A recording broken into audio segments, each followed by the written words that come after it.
Oh, let all who thirst, let them come to the water. Please be seated.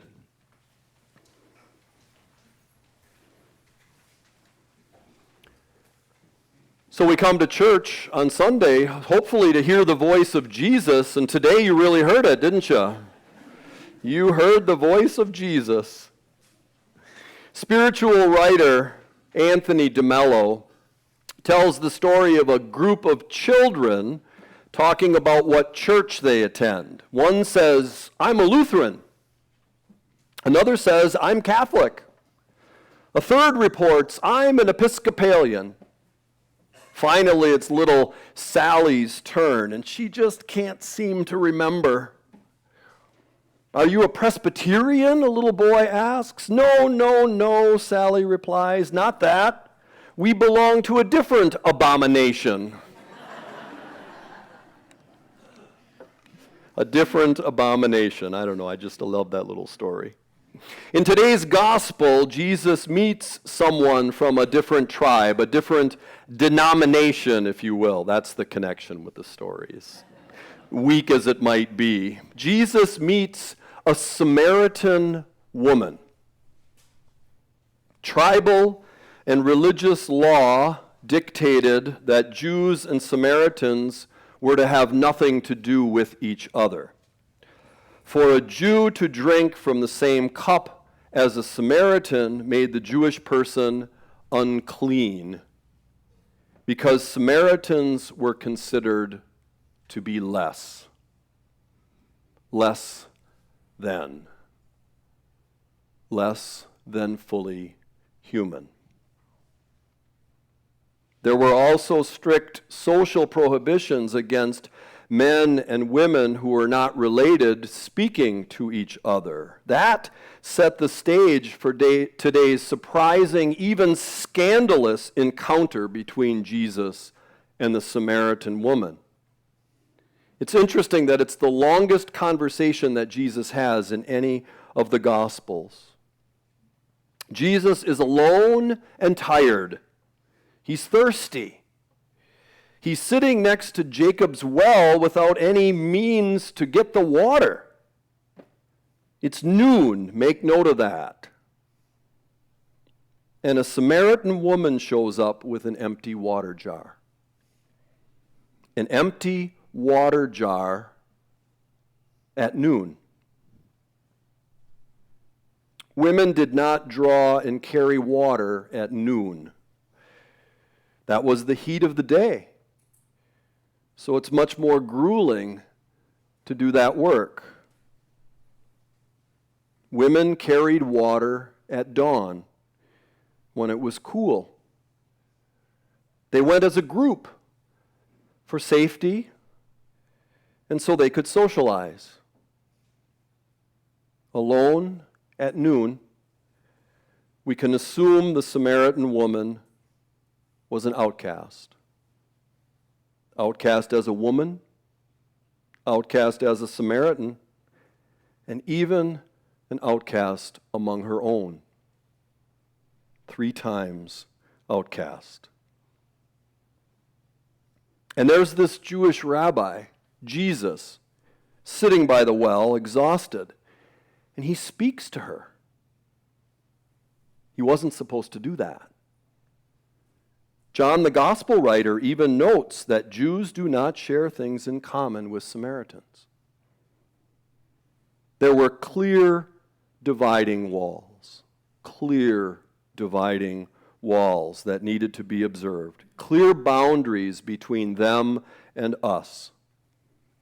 But Jesus asks her for a drink. Imagine her shock. How can you ask of me? How can you speak to me, a woman, a Samaritan, the outcast? But they proceeded to have that long conversation. She asks Jesus a lot of questions. She points out how different they are, how her people worship God on this mountain and Jews worship God in Jerusalem. Jesus points out her several husbands. Jesus knows the truth about her, But he accepts her anyway because that's how it is with God. That's important, so I'm going to say it again. Jesus knows the truth about her, but he accepts her anyway because that's how it is with God. The two of them could not be more different on the outside. But on the inside, they are so very much the same. They're both thirsty. She thirsts for belonging, for acceptance, for genuine love. And Jesus thirsts for her and for the whole world to know the love that he came to bring. Love in the flesh. Thirst-quenching, life-giving, poured out for the whole world, love in the flesh. Love even for those people. Jesus sees beyond all the labels the world has placed on this precious child of God. And Jesus focuses on the thing that brings them together, their thirst. Her thirst for love and acceptance, his thirst to show the world the transforming power of complete and unconditional love.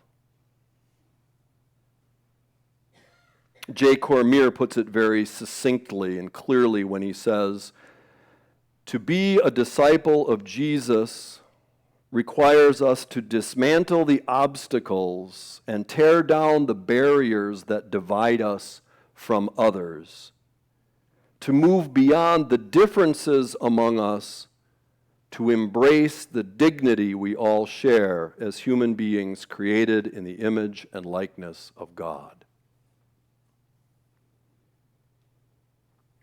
To move beyond the differences among us, to embrace the dignity we all share as human beings created in the image and likeness of God.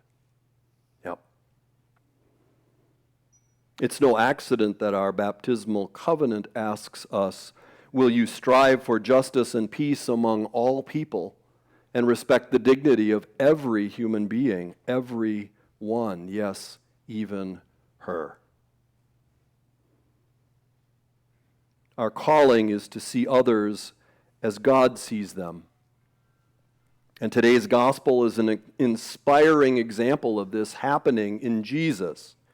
He didn't care about her past. He didn't ask why she was fetching water alone at noon. He didn't focus on their differences, but on the thirst that brought them together, their deeper longings.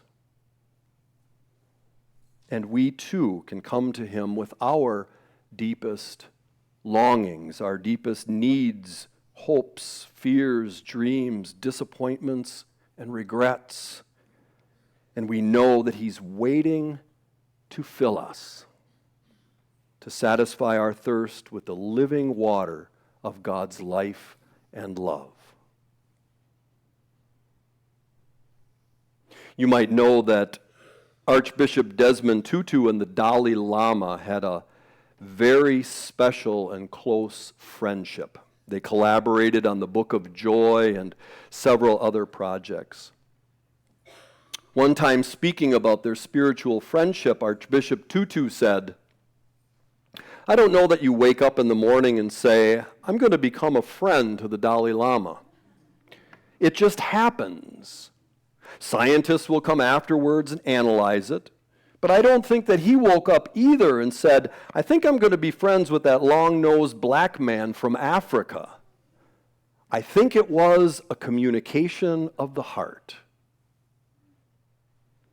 When we kept quiet, our hearts discovered that we were kindred spirits."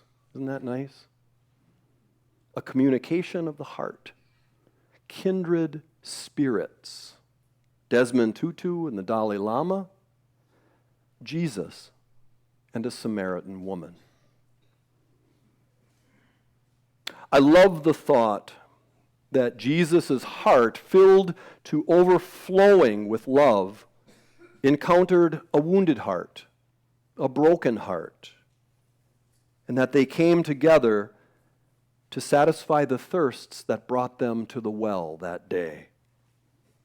Kindred spirits, these two people who could not have been more different on the outside, like Desmond Tutu and the Dalai Lama. In one of his last public addresses, Bishop Tutu called on the audience to be the means for others to realize the goodness and beauty within them, to be agents of transfiguration. He said this: "We must work with God so that injustice is transfigured into justice, so that there will be more compassion and caring, so that there will be more laughter and joy, so that there will be more togetherness in God's world." More togetherness in God's world. Oh, how we need that today. More togetherness in God's world. Modeled by Jesus and a Samaritan woman and Desmond Tutu and the Dalai Lama, togetherness, what God is calling us to embrace and to live out today and every day. Amen.